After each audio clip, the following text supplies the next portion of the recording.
Mesin diesel sekarang banyak menggunakan sensor dan electrical untuk meningkatkan performa dan efisiensi dari mesin diesel itu sendiri. Jadi kalau penurunan efisiensi dari kelistrikan itu almost lu undetectable deh.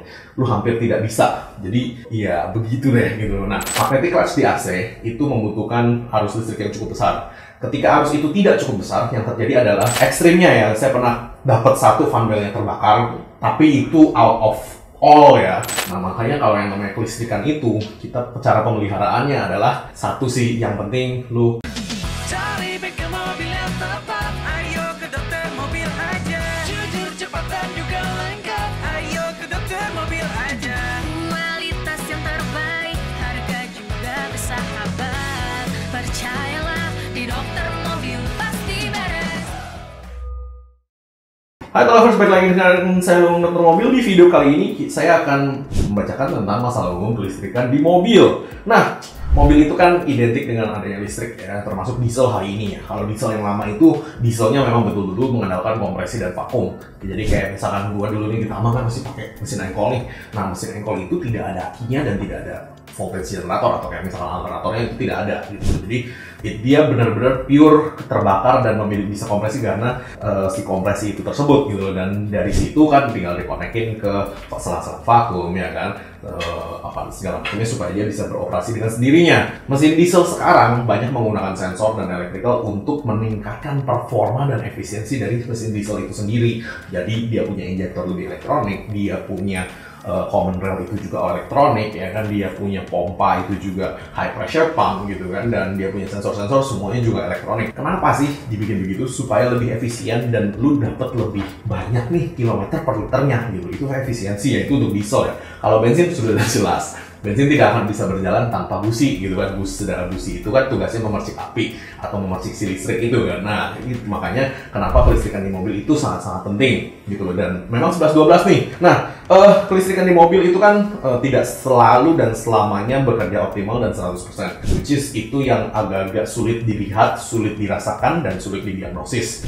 Beberapa kasus kayak misalkan saya dulu pernah dapat beberapa Honda Jazz yang IDSI yang tahun-tahun itulah ya, tahun-tahun IDSI itu yang 4 silinder tapi businya 8 gitu. Jadi dia DSI itu setelah dia pakai beberapa lama, ketika mobilnya panas itu nggak bisa di starter. Nah itu kita solve atau kita selesaikan dengan memberikan kabel grounding supaya listrik statisnya yang dari komponen-komponen itu cepat kembali ke aki. Begitu kita kasih kabel grounding, solve gitu problemnya. Dia sudah ke banyak bengkel dan itu nggak solve problemnya, dan ketika saya tahu itu saya cuma kasih itu doang gitu loh, dan itu solve the problem. Nah itu menandakan bahwa listrik statis itu juga butuh dikembalikan. Bagi yang nggak tahu konsep atau teorinya, saya gambarkan simpel aja deh. Listrik itu seperti keran air nih, ya kan?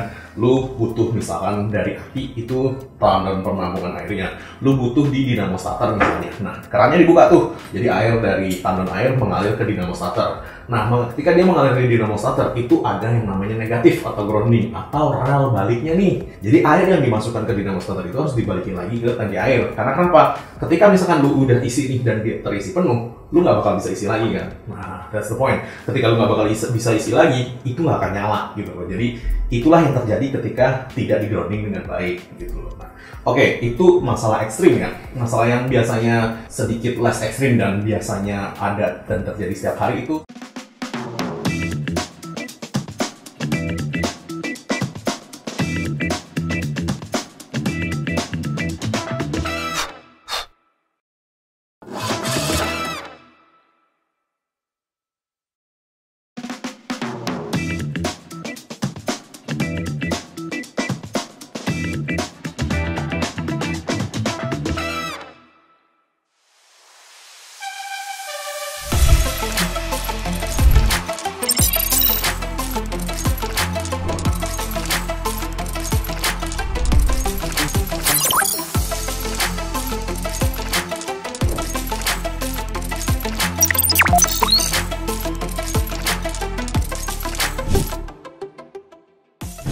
Beda banget tarikannya. Mobil gue jadi enteng dan bertenaga. Berasa seperti mobil baru. Ini baru nendang. Tune up jet di dokter mobil. Ini baru nendang. Satu, sensor-sensor menjadi tidak responsif. Kalau sensor tidak responsif, otomatis efisiensi turun. Tetapi sangat susah sekali mendeteksi itu. almost impossible lah ya menurut gua, karena bener-bener bedanya dikit banget, lu gak bakal tahu deh kalau kecuali sampai bedanya banyak sampai terjadi sesuatu sampai mobil pincang atau nggak enak dipakai, itu oke. Cuman kalau penurunan efisiensi dari kelistrikan itu almost lu undetectable deh, lu hampir tidak bisa. Jadi ya begitu deh gitu. Nah, cuman si lampu lebih redup sedikit. Nah, lebih redupnya ini nggak bisa cuma ngomong doang ya. Karena kenapa? Kalau cuma ngomong doang atau berdasarkan dari mata, dari perasaan, dari feeling, nggak bagus lah ya gitu. Saya pernah ada customer satu dari Surabaya, dia ngotot. Ketika dia ngotot lebih redup itu, dia ngototnya berdasarkan feeling. Ketika saya tanya data, saya kasihkan data kan, kalau lampu gampangnya lu tinggal pakai apa namanya light meter ya kan, itu nanti keluar berapa lumens gitu kan. Ketika kita present data, dia jadi nggak bisa ngomong gitu loh. Karena balik lagi ya, jangan pakai feeling, karena feeling itu bukan apa ya, kondisinya banyak gitu, banyak yang bisa salah. Semuanya pakai alat, ada datanya gitu, jadi lebih mudah lah ya kita berbicara lah ya gitu. Nah, itu bisa lebih redup tapi sedikit, paling mentok juga 10%, karena di bawah itu dia pasti mati total gitu loh. Untuk sensor-sensor yang paling ditakutkan adalah AC nih. Karena kenapa? Magnetic clutch di AC itu membutuhkan arus listrik yang cukup besar.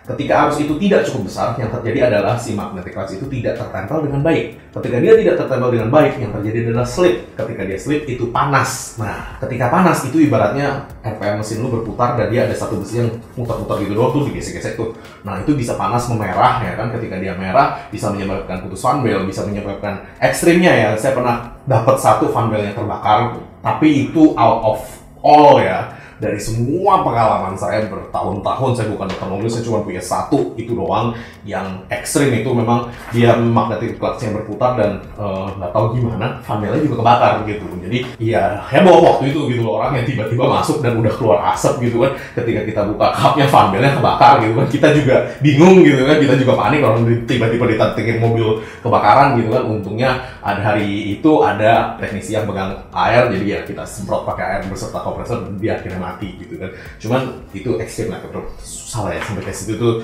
gue cuma sekali doang. Nah, itu satu. Dan kemudian si transmisi juga nih, kalau misalnya transmisi sensor-sensor atau body valve yang tidak mendapatkan listrik dengan bagus, itu biasanya transmisi jadi bego, jadi lemot gitu loh. Jadi ketika si transmisi itu diperintahkan untuk ganti gigi, mau naik atau mau turun, dia jadi lemot. Nah, makanya ketika lemot itu biasanya ngejeduk gitu loh. Nah, kemudian untuk power outlet dan begitu-begitu ya tidak bisa berfungsi dengan baik, itu sudah sewajarnya lah ya. Nah, makanya kalau yang namanya kelistrikan itu, kita cara pemeliharaannya adalah satu sih, yang penting lu kabel-kabel nggak ada yang bocor ya kan. Nggak ada yang bocor itu dalam artian nggak ada yang kekikis dan ketempel sampai ke ground, sampai dia mengalami short gitu loh. Itu satu. Dua, alternator. Jangan lupa alternator juga ada umurnya. Ketika sudah beberapa tahun, misalnya lebih dari 5 tahun, biasanya itu alternatornya cepat bisa jadi dia tidak mengisi dengan baik. Tidak mengisi dengan baik itu indikasinya bisa jadi aki lu sering tekor, aki lu ngegembung ya kan. Itu voltasenya harus diukur ketika dia berjalan gitu. Jadi dia harus di atas 12,8 volt tapi di bawah 13,9 volt. Nah, DC ya, jadi itu harus di angka range segitu ya. Jadi saya ulang lagi, 12,8 itu harus di atasnya, 13,9 itu atasnya, jadi harus di bawahnya. Jadi di antara itu dia fine. Kalau sudah di atas atau di bawah, itu biasanya aki lu tekor atau aki lu ngegembung. Nah, itu biasanya sih lu nggak usah ganti satu alternator IC, bisa juga lu gulung ulang dan lu ganti kiproknya dan bearing-bearingnya lu ganti gitu. Jadi itu juga bisa. Nah, untuk mobil yang sudah terlewat tua nih, udah lewat dari 20 tahun ya kan, saran saya tetap satu, lu ganti kabel set. Karena kabel set itu kelihatannya sepele ya, tapi itu penting banget. Ketika lu ganti kabel set, semua kabelnya kan baru tuh ya kan, jadi dia masih lentur, masih bagus, konduktivitasnya masih bagus. Itu akan membantu lu banget dalam mendiagnosis si mobil rusaknya di mana. Kadang-kadang yang rusak itu di kabelnya, tetapi karena memang tidak ketahuan gitu kan, jadi si teknisi mendiagnosis barangnya gitu loh. Jadi ketika diganti pun nggak 100% benar. Nah, kabel set memang pentingnya kalau udah di atas 20 tahun sih, tetap saran saya lu ganti sih. Itu kabel set sih. Emang mahal dan prosesnya lama, tetapi kalau mobilnya lu masih memakai lama, lu ganti kabel set itu oke untuk 20 tahun lagi gitu. Jadi ya kalau menurut saya sih kabel set tidak ekspensif itu ketika lu mau pakai itu mobil lama gitu kan. Nah, untuk yang lain-lainnya sih di diesel sih sama lah ya.